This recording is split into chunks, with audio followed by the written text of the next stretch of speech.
প্রিয় বন্ধুরা, গিয়েছিলাম নাটোর শিল্প ও বাণিজ্য মেলায়। বেশ মজা পেয়েছি মেলাটিতে ঘুরে। প্রথমেই আমার ছেলেমেয়ের শখ মেটাতে আমরা উপস্থিত হলাম ভিআর প্রদর্শনীতে। সেখানে ওরা বেশ মজা পেয়েছে, যদিও ভয় পেয়েছে তার দ্বিগুণ। ভয় পাবেই না কেন, এত বড় বড় ভয়ঙ্কর জীবজন্তু দেখে ওরা তো ভয় পাবেই। আমার তো নিজেরই ভয় পেয়েছিল, আমি নিজেই ভয় করতেছিলাম। তারপরও অনেক মজা পেয়েছি। এইসব জীবজন্তু আমরা দেখেছি স্ক্রিনে দেখে, ছেলেরাও বেশ মজা পেয়েছে, আমরাও খুব মজা পেয়েছি। যদিও শিহরিত হয়েছে অনেক বেশি এবং ভয়ও পেয়েছে মনে হয়। তারপরও মজার কাছে আসলে এই ভয় কিছুই না।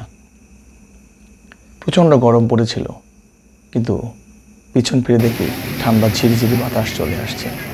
পিছনে তাকিয়ে দেখি অনেক সুন্দর মজাদার ঝর্ণা। আর এই ঝর্ণাটাকে আমার অনেক ভালো লেগেছে, কারণ প্রচণ্ড গরমে বেশ ঠান্ডা বাতাস লাগছিল এই ঝর্ণার পাশে দাঁড়িয়ে।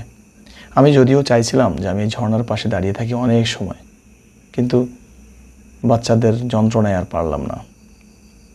এই ঝর্ণার পাশে দাঁড়িয়ে একটু ঠান্ডা বাতাস খাবো, সেই সুযোগটা আর পেলাম না। আমরা সামনে এগুলাম। সামনে এগিয়ে আমরা বেশ কিছু খাবার হোটেল, আলো ঝলমলে কিছু প্রদর্শনী আমরা দেখতে পেলাম। আর এগুলোকে পাশ কাটিয়ে আমরা যখন সামনে এগুচ্ছিলাম, তখনই আমার ছেলে চোখে পড়লো স্মোক বিস্কুটের দিকে। সেই স্মোক বিস্কুট খাবে, কারণ স্মোক বিস্কুট মুখে দিলেই এরকম ধোঁয়া বেরোবে। ছেলে মেয়ের তো শখ, তারা এই বিস্কুট খাবে। আমারও মনে হলো এ কি আছে আমাদের একটা বিস্কুট যা মুখে দিলে ধোঁয়া বেরোয়, খুব গরম বোধ হয়, কিন্তু না, পুরোটাই খাবে। তারপর অনেক মজা পেয়েছে বাচ্চারা। আর বাচ্চাদের মজা দেওয়ার জন্যই আসলে 50 টাকা পিস না মেলাতে আসা। সুতরাং খুব মজা পেয়েছে এই স্মোক বিস্কুটে। ধন্যবাদ সবাইকে স্মোক বিস্কুটের এই আয়োজনটা করার জন্য। স্মোক বিস্কুটের এই ধারার জগৎ থেকে আমরা যখন সামনে এগোচ্ছিলাম, ট্রেন, ভয়ঙ্কর এই ট্রেনটি আমাদের সামনে এসে দাঁড়িয়েছে। এরপর আমরা মিক্সড আইসক্রিম, এই আইসক্রিমটা ছেলেদের পছন্দ, আইসক্রিমটা করে দিতে হলো। কি আর করা, আমার পকেট ফাঁকা হোক অসুবিধা নেই, ছেলেদের শখ তো পূরণ করতে হবে, ছেলে মেয়েদের শখ পূরণ করতেই হবে। আর এই শখ পূরণ করার পরে গিয়ে সামনে যখন এগোচ্ছিলাম, তখন দেখি কিছু লোক ঘুষাঘুষি করছে। আমারও শখ জাগলো, আমি এমন ঘুষি দিলাম, পরে বুঝতে পারলাম যে ঘুষিটা খুব বেশি জোরে হয়ে গেছে। যাই হোক, এই মেলায় কি নেই, নাগরদোলা, ভয়ানক মোটরসাইকেল খেলা, 4 চাকার গাড়ি খেলা, বাচ্চাদের রাইডিং, নৌকা, কি নেই। খুব মজা পেয়েছে আসলে এই বাণিজ্য মেলায় এসে। আমার কাছে খুব ভয়ানক লেগেছে মোটরসাইকেল নিয়ে কীভাবে ওরা যে স্ট্যান্ডগুলো করছে, খুব ভয় পেয়েছি। ওদের আসলে জীবন বাজি রেখে স্ট্যান্ডগুলো করা কতটা যৌক্তিক আমি জানি না, তবে আমরা অনেক মজা পেয়েছি। অনেক দর্শক নিয়ে আমরা যখন দেখতেছিলাম, আমরা ভাবতেছিলাম মানুষ পয়সার জন্য কী না করে, টাকার জন্যই তো মানুষগুলো করছে। বাড়িতে ছেলে মেয়ে বউ বাচ্চা সব দিকে এসেছে, দুটো লোকের ভাতের জন্য, দুটো পয়সার জন্য কত বড় রিক্স চালাচ্ছে। হাত ছেড়ে দিয়ে, পা উঁচিয়ে, মোটরসাইকেলে বসে শুয়ে কী করছে না। আমার তো প্রচণ্ড ভয় লেগেছে, তারপরে অনেক মজা পেয়েছি। মজায় মজায় অনেক সময় দেখে হাত ছেড়ে মোটরসাইকেলকে শুয়ে বসে মোটরসাইকেল ছেড়ে দিয়ে এভাবে জীবন বাজি রেখে স্ট্যান্ডগুলো করছে।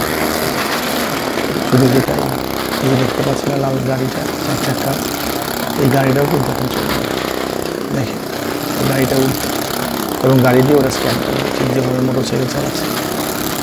গাড়ির দরজা খুলে দিয়ে এই গাড়িটাকে স্ক্যানিং পয়েন্টে নিয়ে আসবে। কী ভয়ানক!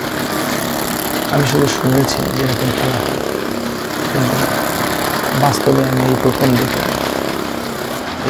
দেখলাম এভাবেও স্ক্যান করবে, এভাবে গাড়ি চালাবে।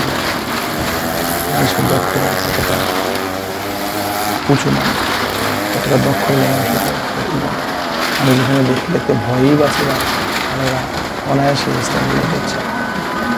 কি আশ্চর্য! তারপর আমার মনে হয়েছে খুবই রিস্কি, আসলে এটা সবার জন্য সম্ভব না। ধন্যবাদ সবাইকে, আপনারা এই স্ট্যান্ডগুলো আমাদেরকে দেখেছে, খুব মজা পেয়েছি।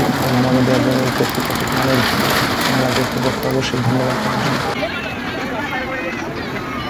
আমরা এই ভয়ানক খেলা থেকে বের হয়ে